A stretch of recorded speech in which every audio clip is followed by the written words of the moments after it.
Raise your hand if you get nervous when your manager asks for the annualized attrition formula or the projected CSAT recovery number. It's okay. Most team leaders do. We think BPO math or MNC math is a rocket science, but it's not.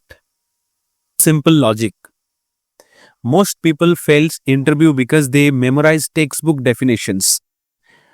Today I'm going to throw away the textbook and will show you how to calculate the big 5 KPIs like attrition, AHT occupancy and CSAT in a way you will never forget. And stick around for the end because I'm going to show you an Excel hack that instantly tells you how many 5-star survey you need to save your job when your score drops.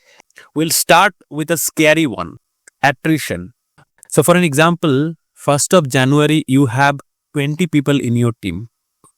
By January 31st, you found that you have got only 17 people.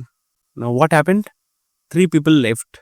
It could be any reason like because due to performance issue or could be they got opportunity, they left the organization. So whatever, it's okay. But you cannot run the business with 17 people, right? You have to hire new people, which you have already done on 15th of Jan. 3 new people joined.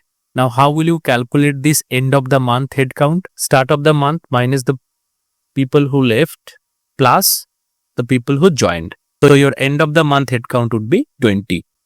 So, how do we calculate the monthly attrition? So, people who left divided by the average team size into 100. Let's go step by step. Step 1, you lost 3 people for the month. Step 2, your team size was roughly 20. Step 3, 3 divided by 20, which is 0.15. Step 4, multiply by 100. Boom. It's 15% monthly attrition, right? Okay. Now we know how to calculate the monthly attrition. Now you got a question. What is the annualized attrition? Don't panic. Annualized attrition just means if we keep losing the people in the same speed for the whole year, what will happen? 12 months in a year. So you just take that 15% and multiply by 12. So 15 into 12, which is 180%. That tells if we don't fix this, replace the entire team almost twice by December. So monthly attrition is just your actual number. Annualized is a prediction. Next, shrinkage. Shrinkage is a portion of paid working time when employees are not available to handle their core task, even though they are scheduled to work. So it's most commonly used in MNC, BPO, call center operations and workforce management. So shrinkage or the basic calculation what we do, shrinkage equals to unavailable time divided by paid time into 100.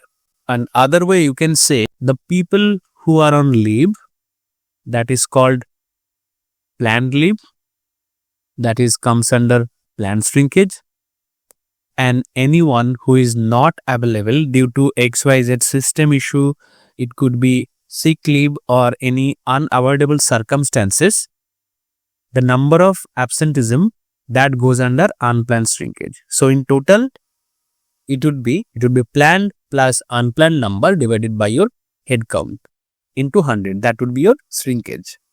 So I have made a dedicated video just for this because it's most critical metric for planning. I've linked it in the description.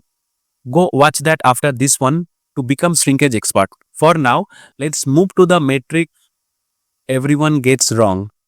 The average handling time, which is AHT. The basic concept is easy.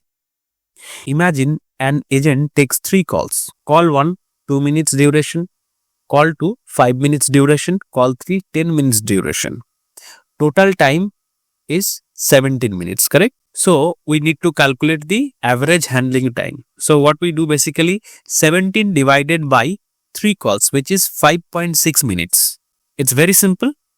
Okay, just a note, in most BPO and MNC, what we do, we convert this to seconds. If we multiply this 5.6 minute with 60, we will get 340 seconds. But the logic is same. Now we know how to get the average handling time. That's a very basic. is a next step what we are going to discuss. You want to calculate the team HT of 5 different people. Team member A has an HT of 300 seconds. Team member B has an HT of 400 seconds. Team C has an HT of 250 seconds, and so on. Most people just add these number or sum these numbers, these HT numbers, and divide by 5. Stop. Don't do that. You cannot average the averages. Why? Because an agent might have taken 100 calls, while agent B only took 5 calls. So to get the real team HT, you need the weighted average. Number 1, sum of total talk time of everyone, sum of total calls for everyone, divide big time by big calls. But if you simply do an average of average, your number will be wrong. Absolutely incorrect data. Let's talk about working hard versus being present. Technically, we call this occupancy. You come to office for 9 hours shift. You take 1 hour of break. So you are logged in and available for 8 hours. Out of those 8 hours, how much time did you actually spend talking, chatting or processing an order? Let's say your system shows you worked for actually 7.5 hours. The formula then, total work time, which is 7.5 divided by total login time, that is 8 hours, excluding 1 hour of break, into 100. So what will happen then? 7.5 divided by 8 equals to 0.93. That means 93% occupancy. You are actually 93% productive. You are busy with the customers or busy with task. That is your actual productivity number. What is the percentage or how much time you were occupied? The big picture. If this is 60%, your team is sitting idle, you have too many people. But if this is 98%, your team is burning out, they have 0 seconds breathe between calls. So why am I helping you to learn this calculation? Because this is how you plan your day. If your client says next week, we expect 1000 calls, you don't need to guess how many people you need. You calculate it. The magic stuff formula. So you have got number of calls multiplied by HT divided by shift duration into target occupancy. If you know your HT is 5 minutes and you know the volume, the math tells you exactly how many heads you need. This calculation moves you from being a supervisor to a manager. Finally, let's talk about the quality of work, which is CSAT. And I'm going to show you the recovery calculator. Look at this data in Excel. You have got total 10 survey and your current score is 70%. So 7 divided by 10, total number of surveys 10, out of which you have got 7 CSATs. So your CSAT score is 70%. Now your boss walks in and says, we need to end this week at 80%. How many perfect CSAT do you need?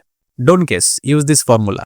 So look at that. The calculator tells me I need exactly 5 consecutive 5-star survey to wash away that one DSAT and hit 80%.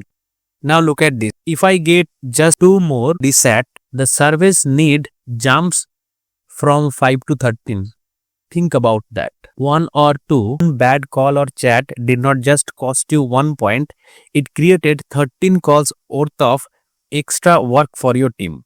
That is why I tell my team a DSAT is 13 times harder than a CSAT.